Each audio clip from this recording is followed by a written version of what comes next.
Welcome to PolitiPod, where we join you for fun with politics, governance, and more. I'm your host, Matt Nisanoff, with episode SCOTUS for Sale. You'll hear one-liners on the word from the street and upcoming elections on your Election Central Report. For sketches, Shame Month 2, Hocus SCOTUS. We learn how SCOTUS conservatives party.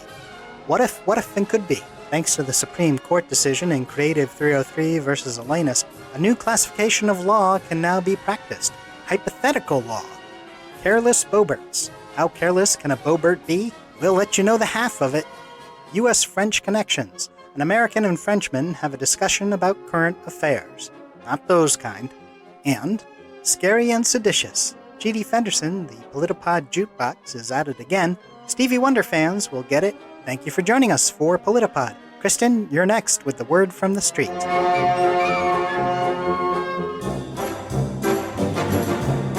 Thanks, Matt, and welcome everyone. It's time once again for your word from the street on PolitiPod. I'm Kristen Joseph. Lance Armstrong complaining about fairness in sports is like George Santos complaining about those lying politicians. Every June in Pamplona, humans have the running of the bulls, or as the bulls call it, the goring of the imbeciles. Here's one thing we know. The Coke didn't belong to Hunter Biden or Trump Jr. Those guys ain't leaving any behind. Meta has launched a competitor to Twitter, Threads. Rising to the challenge, Truth Social has started its own Twitter alternative, Rags.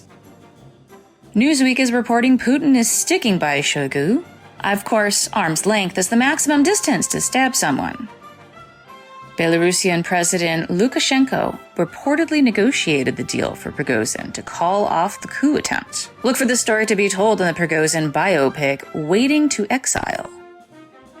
Lindsey Graham, while speaking at a Trump rally in South Carolina, was greeted with boos. Graham reportedly responded with, "Yeah, he's my boo too." Donald Trump tells evangelical activists, "I was indicted for you." The overkill was when he walked out to the podium in only a loincloth. Moms for Liberty chapter apologizes for quoting Hitler in newsletter, mostly to Mussolini for not including one of his. Watching the Tour de France is hard to tell which cyclists are on performance-enhancing drugs and which ones are in the control group.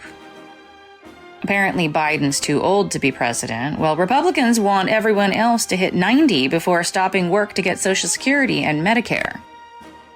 Weirdly, the DOJ report says that Jeffrey Epstein committed suicide by lone gunman. SCOTUS rules against affirmative action in college admissions. Thomas questions the advantage of a racially diverse student body, unless the student has a really tight body. The GOP has successfully ended racial discrimination by outlawing affirmative action. Next, they'll end childhood hunger by eliminating school lunches. About that Musk-Zuckerberg fight. "I would totally kick your ass, but my mom won't let me," is perhaps the funniest outcome of this whole scenario. Our impending cashless society will regulate antisocial and moral behavior better than law enforcement and religion combined. Digital currency. You can't leave home without it. And that's your word from the street on PolitiPod. I'm Kristen Joseph. All right, settle down.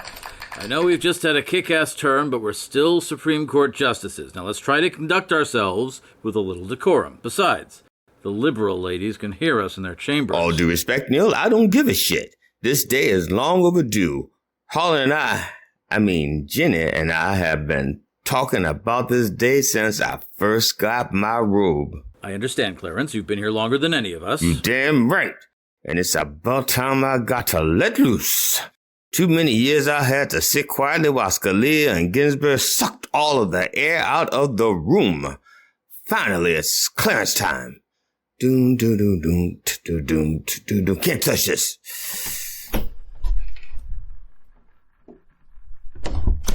What's up, guys? Amy? Hi, Sam. Nice of you to join us. Sam, where you been? We're celebrating a successful term. The end of affirmative action in college admissions, striking down Biden's student loan cancellation plan, recognizing religious freedom to deny public services to gays, and permit postal workers to stay home from work. All that, plus we made it through an entire year without Brett crying. What? Did somebody say something? No, Brett, you're okay. Have another beer. Don't mind if I do. He downed 4 beers and 2 Jaeger shots between the bench and Chambers. That's the kind of jurisprudential spirit I'm talking about. If you all must know, I was on the phone with our patrons, supporters. Needless to say, they are more than pleased with the return on their investment. You can all expect some fabulous prizes and vacations this summer. Amy, you're going to get to meet the big guy. Jesus. No, His Holiness, Pope Francis. Oh. Okay. He's a little too liberal of a pope for me. Anyway, we can resurrect Pope Paul VI. I'll look into it. In the meantime, I think it's important we build on the momentum we've captured and plan our next major decisions to take America back to where it belongs. How about we repeal prohibition? Brett, Congress did that 90 years ago. It's called the 21st Amendment. Okay, I just want to make sure our constitutional right to beer is not infringed. How about we overturn Obergefell? Gay marriage is an abomination, and it's less than a decade old. Surely we won't get the same resistance we got from overturning Roe. That seems like a splendid idea. Our benefactors would definitely approve. What about Lovin' v. Virginia? But, Clarence, that would make your marriage illegal. Are you sure you want to go there? Sure, I still think I have a shot with Anita Hill, and she needs to get a shot of this. Very good. Anything else? Let's overturn Brown v. Board of Education. White kids shouldn't be forced to go to school with kids of color. Last year, I'd have said you were crazy. Now, anything's possible. PolitiPod, in combination with Election Central, lets you know of upcoming elections. I'm Sarah Savini, and this report covers the Northeast, the South, and U.S. territories. July 18th, in Alabama, there is a special general election for Jefferson County Commission District 5. July 25th, in Massachusetts, there is a special election for Boston City Council District 8, which includes Back Bay, Beacon Hill, which is gorgeous, West End, Mission Hill, Audubon Circle, and Fenway Kenmore. Montez Haywood, a longtime assistant district attorney, has joined the race. On her last day in office before leaving to become administrator of the Boston Housing Authority, outgoing District 8 City Councilor Kenzie Bach announced her endorsement of Sharon Durkan. Ooh, should be exciting. I'm Sarah Savini with your Election Central report. Thank you for listening. You know, there's an election happening across this country every single week. Get registered and then go vote.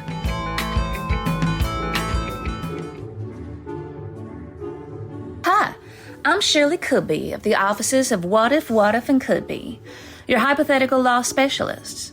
Have you ever been driving down the road and was nearly hit by an oncoming car and thought to yourself, if that car had hit me, I would have sued the pants off that driver? Well, now you can sue them, whether they hit you or not, whether they harm you or not, and whether they are wearing pants or not. That's right. Thanks to the new precedent set by the sinister the 6 super conservatives in the Supreme Court, you can now bring real cases for hypothetical situations. Meet Jessie, a real person with a real imagination. Hi, I'm Jessie.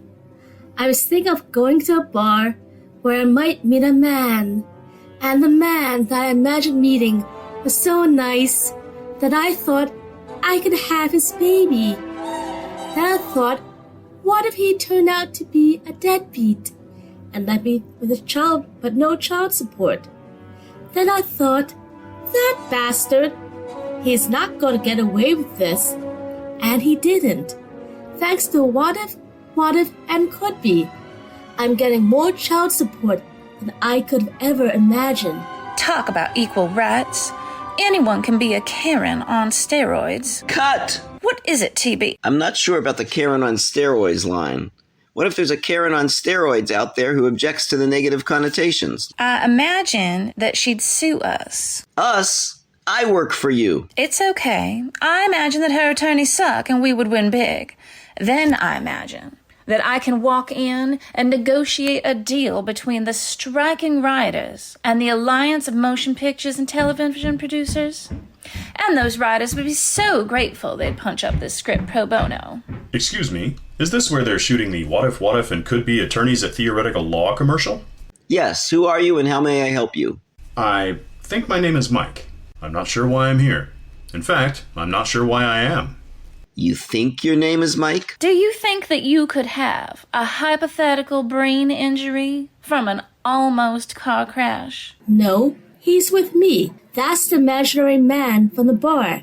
I just want to get another look at him. I may want a different deadbeat, or at least a different name. Do you like being Mike? Because I can make your name Peter. No, Mike is fine.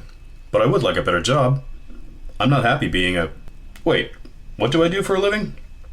Maybe if I had a better job, I might not be a deadbeat. Okay.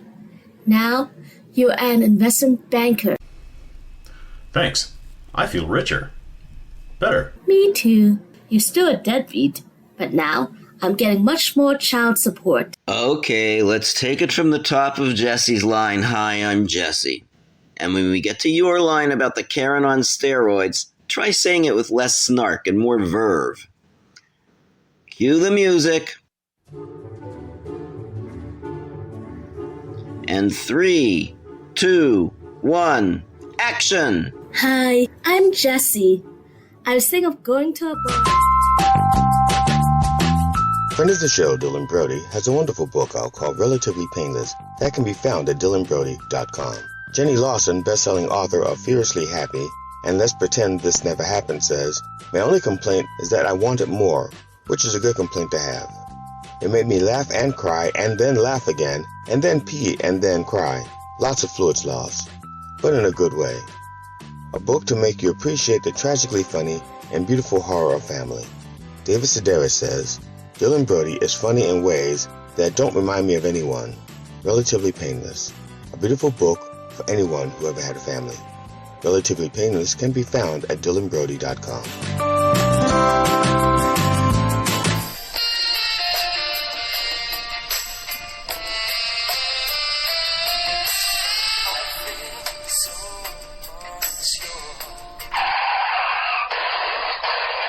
Lauren Boebert's family is generationally careless.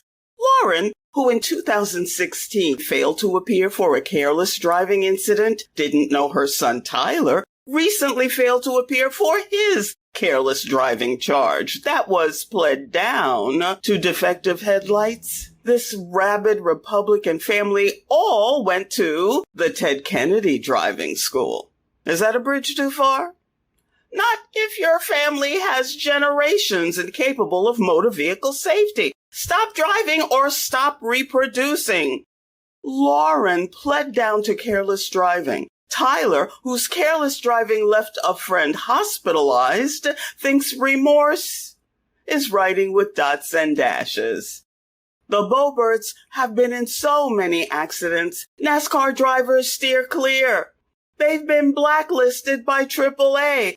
When they carpool, they drive into the pool.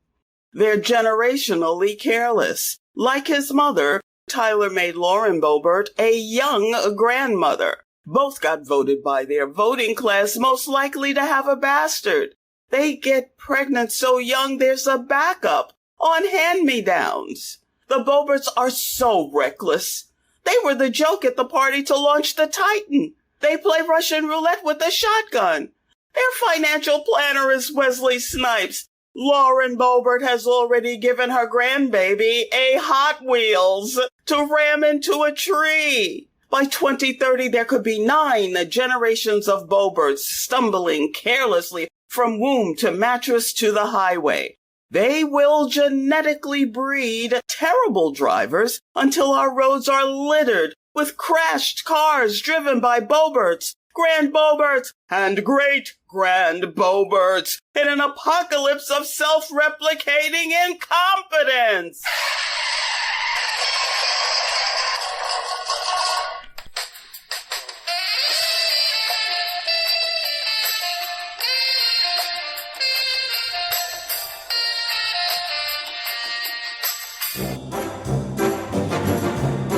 You're listening to PolitiPod. Here's your word from the street. I'm Matt Nisanoff. Florida is about to introduce permitless carry of guns. Next up, bus stop ORs. The FAA certified a flying electric car that can be pre-ordered for $300K and a psych eval. The recent dissent by Justice Ketanji Brown Jackson should be added to summer reading lists. It's so good, Florida has already banned it. Secret Service investigates cocaine found at White House. This is not the first time cocaine was found at the White House. It's the first time somebody turned it in. I give it 1 month before we see ads for high-priced submersible trips to view the wreckage of the Titan submersible. McDonald's is using the Little Mermaid on its plastic wrappers for an apple slice, but only enough to choke a real mermaid. You've seen Indiana Jones fight Nazis before, but until now you've never heard him called woke for doing it.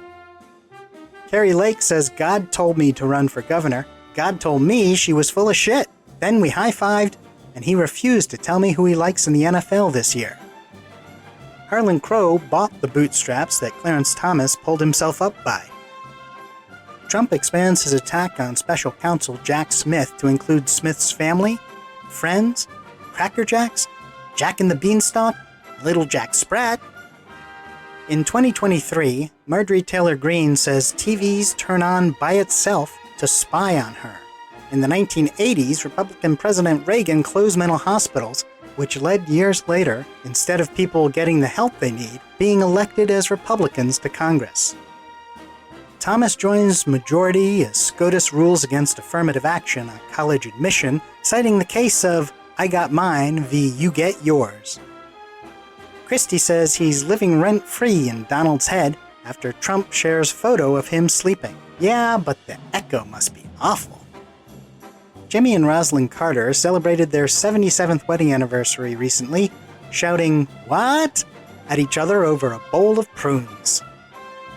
In the new Superman film, Clark Kent moves to a big city where facial recognition software ruins his secret identity within minutes.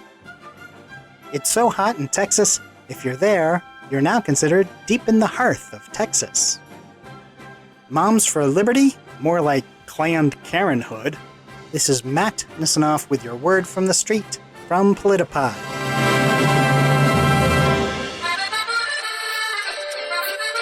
You know, Barry, I envy it. Pepper, what is that? Well, Monsieur Code, it's your commitment to protests and strikes. Madame Spray, we were inspired by your revolution. We were both throwing off our kings. But your point is a good one. You do not complete your own work. Well, French protests go back to killing kings. American protests don't make it past Burger King. We've been so busy tracking those Jewish space lasers. Perhaps a more enlightened view could emerge soon. Well, we might have a few more years of queuing before that. How did you get to where you are now? 5 years ago, we created a law allowing our police to shoot in defense of their lives, and such shootings only increased. Since 2017, we have had 33 police shootings. 33? We managed to keep our police shooting to just under 10,000 in that time. Due to heritage? What a shame for you. Only on the world stage. Some people use it as a selling point. If only there was some sort of accountability for such actions. Remember, we have a faction who would rather believe in global cabals. But don't worry, they've only taken over most of the Republican Party. We have Marie Le Pen. Fair point. But it is also different en France, mon ami. We have the Parlement, many political parties, which puts all the pressure on our president so we can make changes. You only have the two parties, and they play you Americans like the harmonica, huh? Left, right. Sorry, what? I dozed off during your lecture, Professor Snoozefest. Voila, it's a game of tennis, and you are the ball. It is quite a racket. En France, we have liberté, égalité, and fraternité. You have productivité, absurdité, and work on Monday. Not every American has work on Monday. Some of us have funerals. We have more George Floyds every day, where an argument at a corner store leads to a man being crushed to death by a policeman's knee. Just as a traffic stop leads to the death of a young man. Just as two enfants die hiding from police near Paris. It becomes too much. The Wheel of Misfortune, the not going home version. What could possibly come from all this? Well, 1968 was a powerful year. Students and workers made trouble for weeks, and they changed the culture itself. But it took time, more than a Whopper and a Coke. But you can tell your people, if they assemble, if they persist, they can have it their way. I'm starting to see a pattern. It could even be a map. For America, too, it is map time. And then take the wake-up call.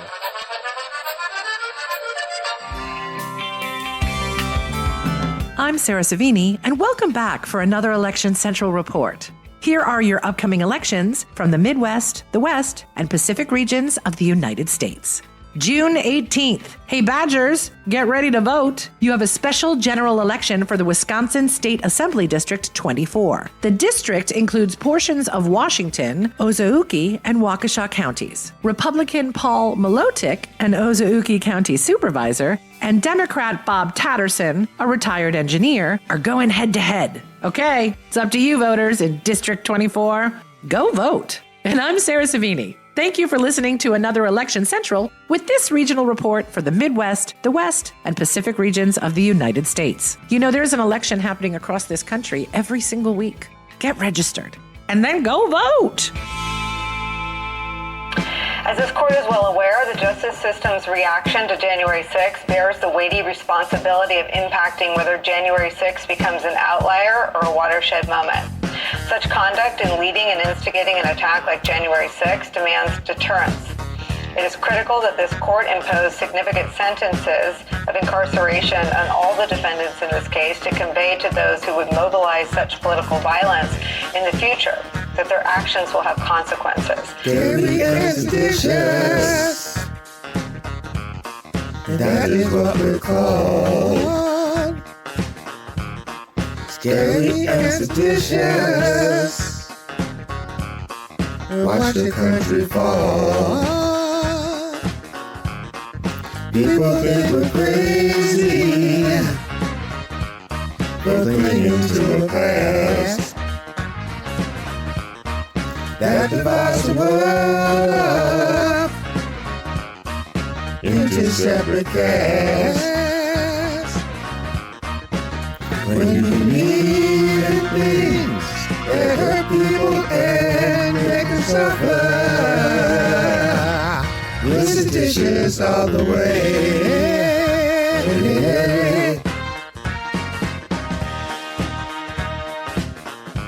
So scary and seditious, we're forming a new clan. Minorities are problems, elimination is the plan.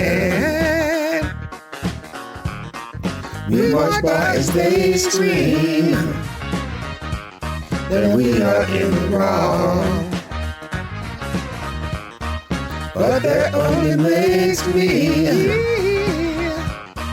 closer to the throne.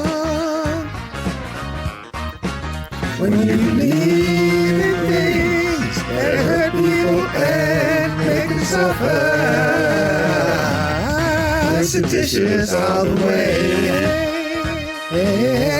Those people from January 6th fairly. We will treat them fairly. And if it requires pardons, we will give them pardons.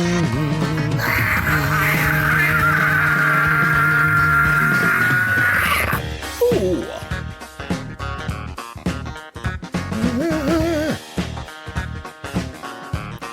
Scary and seditious. Yes, that is our way.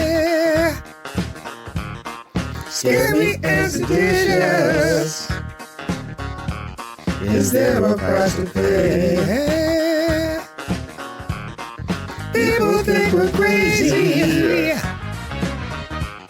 for clinging to a past that divides the world up into separate castes. When you believe in things that hurt people and make them suffer, we're seditious all the way. Get strong in your communities. You need to be raising local militias in your towns and counties, like the founders did, you need to then nullify, refuse to comply, and when they come for you, you defend yourselves. But you got to do it together. Don't be isolated alone. Do it together as a united community. If you can get people in your community to unite, so many Americans now are running and hiding. It's not doing any good. So you need to get together and prepare to defend yourselves.